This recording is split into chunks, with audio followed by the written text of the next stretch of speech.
everyone. I am going to discuss about logical reasoning.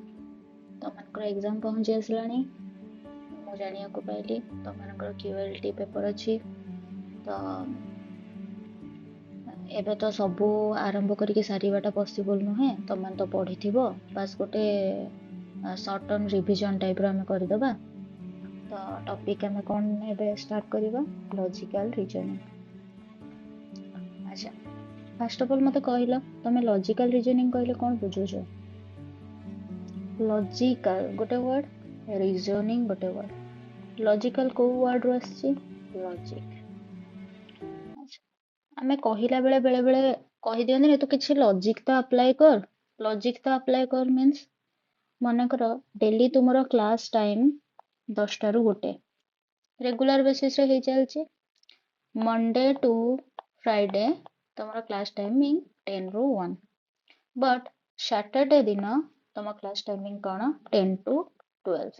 ଆଚ୍ଛା, ତମମାନଙ୍କ ଭିତରୁ ଗୋଟେ କେହି ଛୁଆ ଯିଏକି ତମ ସାଙ୍ଗ ହେଇଥିବ, ସେ ତମକୁ ପଚାରୁଛି କି ସଟର୍ଡେ ଦିନ ହିଁ ସେ ପଚାରୁଛି ଆଜି କାହିଁ 12ଟା ବେଳେ ଛୁଟି ହେଇଗଲା। ତମେ ନିଜ ଭିତରେ ଡିସ୍କସନ୍ କରୁଛ, ୟାର କ'ଣ ମନେ ନାହିଁ, କିଛି ତ ଲଜିକ୍ ଆପ୍ଲାଏ କର, ଆଜି ସଟର୍ଡେ।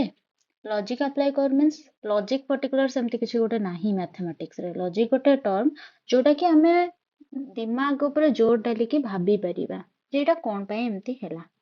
ବୁଝିହଉଛି? ସେଟା ଯୋଉ ବି କେସ୍ରେ ହେଇଥାଇପାରେ।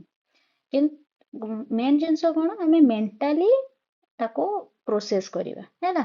ଆଉ ରିଜନିଂ କ'ଣ? ରିଜନିଂର ଆକ୍ଚୁଆଲି ବହୁତ ସାରା ମିନିଂ ଅଛି। ପର୍ଟିକୁଲାର ଲଜିକାଲ ରିଜନିଂ ଯେତେବେଳେ ଆମେ ୱାର୍ଡଟା ଶୁଣୁଛନ୍ତି, ଏ ରିଜନିଂର ମିନିଂ ହେଉଛି ଫାଇଣ୍ଡ ଦ ସଲ୍ୟୁସନ୍।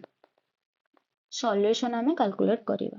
ତ ସେଇ ଯୋଉ ସଲ୍ୟୁସନ୍ ତମେ ଯୋଉ ବଡ଼ ବଡ଼ ମ୍ୟାଥମେଟିକ୍ସ କରିକି ଆସିଥିଲ 10 ତକ କି +2 ତକ, ସେମିତି ନୁହଁ। ଏଇ ଯୋଉ ସଲ୍ୟୁସନ୍ ଗୁଡ଼ାକ ଅଛି ତାକୁ ଆମେ ଲଜିକାଲି ସଲ୍ଭ କରିବା ହେଲା। ଲଜିକାଲି ସଲ୍ଭ କରିବା ମାନେ ଯେମିତି ତମକୁ କୁହାହବ କି ଡେଙ୍ଗାର ବିପରୀତ ଶବ୍ଦ କ'ଣ? ଗେଡ଼ା କିମ୍ବା ବାଙ୍ଗରା। ଏଇଗୁଡ଼ା ଆମେ କ'ଣ ପଢ଼ି ଆସିଛନ୍ତି ଅଲରେଡି, ତାକୁ ଆମେ ଭାବିକି ଟିକେ କହିବା ହେଲା। ତ ଏଇ ଲଜିକାଲ ରିଜନିଂରେ ତମର ବହୁତ ସାରା ଭେରାଇଟିର କ୍ୱେଶ୍ଚିନ୍ ଆସିପାରେ। ଇଂଲିଶ ଅଣ୍ଡରରେ ଆସିପାରେ କ୍ୱେଶ୍ଚିନ୍, ମ୍ୟାଥ ଅଣ୍ଡରରେ ଆସିପାରେ କ୍ୱେଶ୍ଚିନ୍, ଡାଇଗ୍ରାମ ରିଲେଟେଡ୍ ବି କ୍ୱେଶ୍ଚିନ୍ ଆସୁଛି ଆଜି ହେଲା। ତ ୟାକୁ ଆମେ କିଛିଟା ଡିସ୍କସନ୍ କରିଦେବା। ତ ଲଜିକାଲ ରିଜନିଂରେ ତମର କେମିତି କ୍ୱେଶ୍ଚିନ୍ ଆସୁଛି, ଫାର୍ଷ୍ଟ ଅଫ୍ ଅଲ୍ ଦେଖିନିଅ ସେ କୋଉ ଭଳିଆ ୱେରେ ଲେଖା ହେଇଥାଏ ହେଲା। କେମିତି ୱେରେ ଲେଖା ହେଇଥାଏ ନା, ଏମିତି ଗୋଟେ ସିମ୍ବଲ ଦିଆ ହେଇଥାଏ ଯୋଉଟାକୁ କି ଇଜ୍-ଟୁ କୁହାଯାଏ, ଆଉ ଏମିତି ଗୋଟେ ସିମ୍ବଲ ଦିଆ ହେଇଥାଏ ତାକୁ ଡବଲ ଇଜ୍-ଟୁ କୁହାଯାଏ। ଓଡ଼ିଆରେ ୟାକୁ ତମେ ପଢିଥିଲ ଅନୁପାତ, ଆଉ ୟାକୁ ତମେ ପଢିଥିଲ ସମାନୁପାତ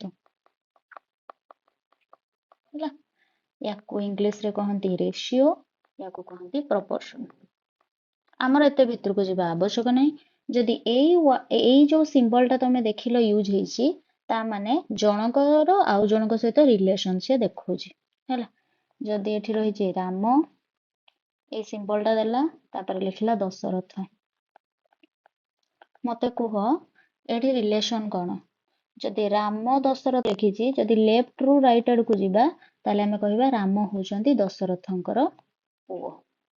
ଯଦି ରାଇଟ୍ରୁ ଲେଫ୍ଟ ଆଡ଼କୁ ଯିବା ତାମାନେ ଦଶରଥ ହଉଛନ୍ତି ରାମଙ୍କର ବାପା।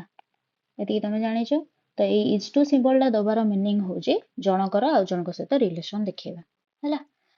ତାପରେ ଡବଲ ଇଜ୍-ଟୁ ସିମ୍ବଲ ଦେଇଥିବ, ତାପରେ ଏପଟରେ ଡ୍ୟାସ୍ ଲେଖି ଦେଇଥିବ। ଏଇ ଡବଲ ଇଜ୍-ଟୁର ମିନିଂ ହଉଛି ଇଜ୍ ଇକ୍ୱାଲ୍ ଟୁ। ମ୍ୟାଥମେଟିକ୍ସରେ ବି ୟାର ମାନେ ସିମ୍ବଲ ଯେତେବେଳେ ତମେ ୟୁଜ୍ କର ସେଟା ବି ଇଜ୍ ଇକ୍ୱାଲ୍ ଟୁ। ବଟ୍ ମ୍ୟାଥରେ x ଇଜ୍ ଇକ୍ୱାଲ୍ ଟୁ 2 ଲେଖିବାର ମାନେ x ଯାହା 2 ସେଇଆ। କିନ୍ତୁ ଏଠି ସେଇଆ ନୁହେଁ। ଏଠି ଡବଲ ଇଜ୍-ଟୁର ମାନେ ହଉଛି ଇଜ୍ ଇକ୍ୱାଲ୍ ଟୁର ଲେଫ୍ଟ ସାଇଡରେ ଯାହା ଲେଖା ହେଇଛି ମିନ୍ସ ରିଲେସନଟା ଯାହା, ରାଇଟ୍ ସାଇଡର ବି ରିଲେସନଟା ସେଇଆ ହବା ଦରକାର। ମାନେ ଏପଟରେ ରାମ ଦଶରଥ ଲେଖା ହେଇଛି, ଆମେ ଯଦି ଏପଟରେ ରାମ ଦଶରଥ ଲେଖିଦେଲେ ଆମେ କୋଉଟା ଅଲଗାଟା କଲେ, ଏମିତି ତ କେବେ ବି କ୍ୱେଶ୍ଚିନ୍ ପଡ଼ିବନି। ଲେଫ୍ଟରେ ଯାହା ଦେଇଥିବ ରାଇଟ୍ରେ ସେଇଆ, ସେମିତି କେବେ ବି ହବନି। ତ ଏପଟ ସାଇଡରେ ଯାହା ବି ଆମେ ଅପସନ୍ ମାନଙ୍କ ଭିତରୁ ଚୁଜ୍ କରିବା, ଆମକୁ ଦେଇଥିବ ଯୋଉ ଅପସନ୍ ଗୁଡ଼ାକ, ସେ ଅପସନ୍ ମାନଙ୍କ ଭିତରୁ ଯାହା ବି ଚୁଜ୍ କରିବା, ଆମେ ଦେଖିବା ଲେଫ୍ଟ ସାଇଡଟା ପୁଅ ହେଇଥିବା ଦରକାର, ରାଇଟ୍ ସାଇଡଟା ବାପା ହେଇଥିବା ଦରକାର। ବୁଝିଗଲା? ଆଚ୍ଛା, ମନେକର ଅପସନ୍ 1ରେ ଦେଇଛି ସୀତା ଜନକ। सेकेंड बिट रे देछि भीम अर्जुन, थर्ड बिट रे देछि अर्जुन पांडु, फोर्थ बिट रे देछि कृष्ण हनुमान। भल कि ऑब्जर्व कर। एबे तो मु जस्ट कहली लेफ्ट साइड रे राम थिला, राइट साइड रे दशरथ थिला, तो राम दशरथंकर पुओ, तार माने लेफ्ट साइड टा पुओ हवा दरकार, राइट साइड टा बापा हवा दरकार। तार एठी इज टू चिन्ह रहिला, फास्ट ऑप्शन को आसिला। फास्ट ऑप्शन अछि सीता जनक, हमरो भाबिबार नाही लास्ट रे कोन देछि, एटा जेतु सीता देछि तार माने पुओर तो ऑप्शन ही नहीं, ताले ये कैंसिल हो गला। सेकंड बिट को गले भीम अर्जुन, तम माने निजे जानिथिबो पांडव माने जो पांच भाई थिले तांको भितर भीम जणे अर्जुन जणे, ताले एमानको भितर रिलेशन कोन, भाई भाई माने ब्रदर्स, ताले याको आमे चूज करि परिबे कि केबे भी नुहे। आसीबा एबे थर्ड को अर्जुन पांडु। अच्छा, पांडु नारु ही पांडव आस्तिला, ताले तांको बापाଙ୍କ ना पांडु थिले बोली पांडव पांच जण थिले, ताले अर्जुन पांडव मानक भितर जणे कि नहीं, ताले ये सन हेले ये फादर हेले, ताले एटा ठीक लागुची। तापर आसिया फोर्थ बिट को, फोर्थ बिट रे कोन देछि कृष्णा हनुमान। अच्छा, कृष्णा भगवान और हनुमान भी जणे भगवान, ये भी जणे भगवान सी भी जणे भगवान, तो ये यांको भगवान बोली मानती, बट एमाने बाप पुओ तो नुह, डायरेक्ट रिलेशन बाप पुओ तो नुह। हाँ आमे भगवान को निजर बापा बोली कहि परिया, बट ब्लड रिलेशन तो सेमती किछि नाही ना, बापा पुओ बोली कहि परिबा। तो यांको ए चारि जनक भितर सठिक उत्तर कोटा ना अर्जुन पांडु। एमितिया लॉजिक अप्लाई करिके हमको केवल आंसर गुड़ा को बाहर करिया को पड़िबो, बुझियला। तो एटा ला गोटे क्वेश्चन। सेमती सेकंड क्वेश्चन केम देथिबो ना, मन कर देछि length to one, length is to meter, double is to time is to dash, एवढा क्वेश्चन देई थाई पारे। बोले कि ऑब्जर्व करो, लेंथ मीटर, लेंथ माने ओडिया रे पढ़ी के आसछ लंब नले दैर्घ्य।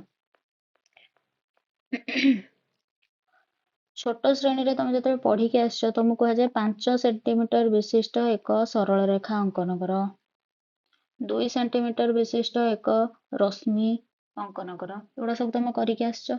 ताले से जो 5 सेंटीमीटर 2 सेंटीमीटर कौन सेगुड़ा सब दैर्घ्य लेंथ होला। कि दुकान को जाउछ कहूछ 30 सेंटीमीटर वाला मते गोटे स्केल दियो, तामाने लेंथ टा कहूछ बोली से तुमको दउछ ना, तुम खाली दुकानी पाखु पळै जिवो कहइबो मते खाली गोटे स्केल दे, से कोन स्केल दबो तुम पचारिबो ना को भलिया स्केल दरकार, केते लेंथ रो दरकार, केते सेंटीमीटर वाला दरकार होला। तो सबुठु छोट आमे जोटा यूज करूचंती लेंथ पई यूनिट टा सेटा कोन सेंटीमीटर, एकक जोटा ओडिया रे कहंती, तले ताको कोन कहंती सेंटीमीटर। सेंटीमीटर रो टिके ऊपर को कोन मीटर, आमे जानिचंती 1 centimetre is equal to 100 sorry 1 metre is equal to 100 centimetre, एमटा पढ़ी के आसचंती। तो लेंथ टाकू बा दैर्घ्य टाकू कोउथिरे मपा जाउची, मीटर रे मपा जाउची। सेमती टाइम टाकू कोउथिरे मपा जाए बोली से कहूची, कोउथिरे मपा जाए टाइम, टाइम कहला माने घंटा मन पकाओ, घंटा रे आमे कोन कोन देखंती, गोटे आवर हैंड देखंती, गोटे मिनिट हैंड देखंती, गोटे सेकंड हैंड देखंती होला। तो सबुठु सान किए सेकंड, ता उपरकू किए मिनिट, ता उपरकू किए आवर। ताले ऑप्शन मानक भितरे जदि तमरो थिबो लीटर, सेकंड बिट रे थिबो डिग्री, थर्ड बिट रे थिबो न्यूटन एंड फोर्थ बिट रे थिबो आवर। तो देखिलो लीटर टा कहारो माप करा जाए, आमे जतले जाउचंती तेल आणुचंती किछि लिक्विड टाइप रो जिंस आणुचंती सेतबेले लीटर यूज होची, ताले एठी लिक्विड जिंस पई कहिछि कि नाही। अच्छा, डिग्री आमे कहचंती आज बहुत गरम होची, टेम्परेचर टाइप रो जिंस जतले आछी सेतबेले डिग्री यूज होची, एठी तो टेम्परेचर नाही। देन न्यूटन, न्यूटन जो तमे फिजिक्स रे पढिछ ताहले न्यूटन टा फोर्स पई अप्लाई हुए, एठी फोर्स भी किछि नै, ताले आउ किए बंची गला आवर। किंबा एते सब न करिकिना भी तमे मने पकेइबो टाइम कही माने वाच कथा मन पकेबा क्लॉक कथा मन पकेबो सेठी कौन हैंड थाए second hand minute hand and hour hand ताले यांको भितरु जोटा प्रेजेंट थिबो सेटा को ही टिक करबा ताले यार टिक उत्तरटा कोटा आवर दिस इज योर आंसर बुझेला नेक्स्ट को क्वेश्चन गुड़ाक पड़े आ को क्वेश्चन गुड़ारे पर्टिकुलरली माने तुम भलिया छुआ माने सब भूल करंती मु सेटा तुमको कहि दोछि जेमति कि ए जस्ट एग्जाम जो हेइथिला केबे कहलो 2024 रे ए क्यूएलटी पेपर रो एग्जाम हेइथिला से एग्जाम रे गोटे क्वेश्चन पड़िथिला day is to night double is to dash A question तुम देखि थाई पारो तुम क्यूएलटी बुक रे ऑप्शन 1 रे देथिबो half is to full double bit रे देथिबो tall is to fat triple I bit रे देथिबो east is to west then fourth bit रे थिबो फूड इज टू वेजिटेबल अच्छा मु तुमको कौन कही एबे डबल इज टू सिंबल देइछि मीन्स माइंड रे रखिबो एटा हला इक्वल सिंबल माने कौन लेफ्ट टा जहा राइट टा से नहीं सेमती नुह लेफ्ट रो रिलेशन जहा थिबो राइट रो रिलेशन सेया थिबा दरकार कथा हला एतिके ताले लेफ्ट रो रिलेशन कौन अछि लेफ्ट पटर देला डे नाइट डे माने कौन जानछो दिन नाइट माने कौन जानछो राति अच्छा दिन रो राति सहित रिलेशन कौन उल्टा दिन रो विपरीत शब्द राति ताले हमको एपटरे जोटा को चूज करिवार अछि चारिटा भितरु से माने दी जण परस्पर रो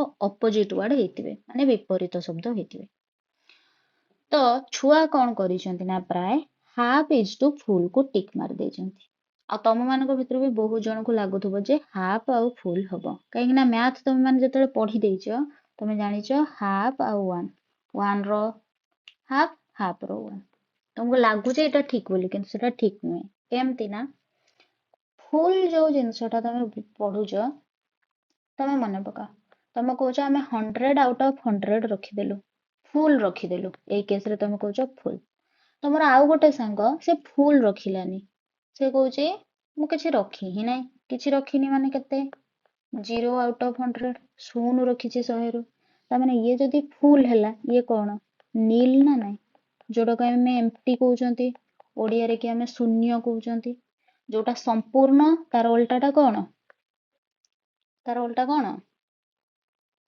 एम्प्टी बा शून्य हैला ताले फुल रो उल्टाटा कोन हबा दरकार एम्प्टी केबे हाफ हबो नहीं बुझियला ताले हाफ रो उल्टा फुल नुह कैंसिल देन आसिला टॉल फैट टॉल माने कोन डेंगा फैट माने कोन मोटा डेंगा उल्टा कोन हबा कथा गेडा सेमती मोटार उल्टा कोन हबा कथा पतला एटा भी हबनी सेमती आसिला कोन फूड वेजिटेबल फूड माने कोन फल वेजिटेबल माने कोन परिबा अच्छा फल आ परिबा आमे दीटा अंग जिंस खांती किंतु फलर केबे उल्टा परिबा बोली तमे जानिଛ केबे भी नुहे दीटा अंग जेहेतु आमे खांती हाँ गोटे खाइबा जिंस थांता गोटे पीबा जिंस थांता आमे भाबी थांते जे खाइबार उल्टाटा पीबा हेइ थाई पारे किंतु फल भी आमे खाउचंती परिबा भी आमे खाउचंती तो ये भी ऑपोजिट वर्ड नुहे तापरे देखो ईस्ट वेस्ट जेतेबेले दिग निर्णय करंती तमे जानिଛ याकू पूर्व कहा जाए याकू पश्चिम याकू उत्तर याकू दक्षिण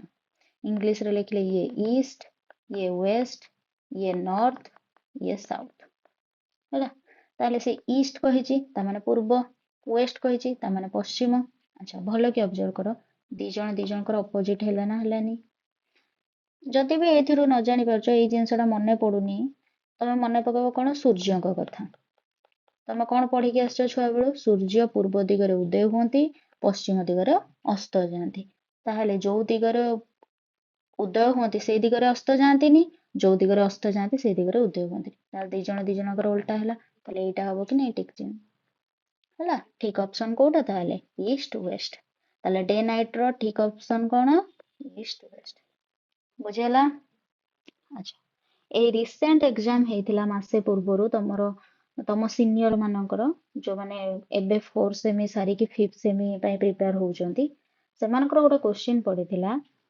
କଣ ଥିଲା ନା if a ring is for finger then shoe is for dash option କିଛି ନଥିଲା ଖାଲି କ୍ୱେଶ୍ଚିନ୍ ଟା ଏଇଭଳିଆ ଥିଲା if ring is for finger then shoe is for dash ଦେଖ ଖାଲି ଯେ ସିଏ ଏମିତି is to double is to ଦେଇକି ଦେଖିବ ତାର କିଛି ମାନେ ନାହିଁ କ୍ୱେଶ୍ଚିନ୍ ବୁଝ if କଣ ଯଦି ଛୁଆ ବେଳୁ ପଢି ପଢି ଆସିଛ then କଣ ତେବେ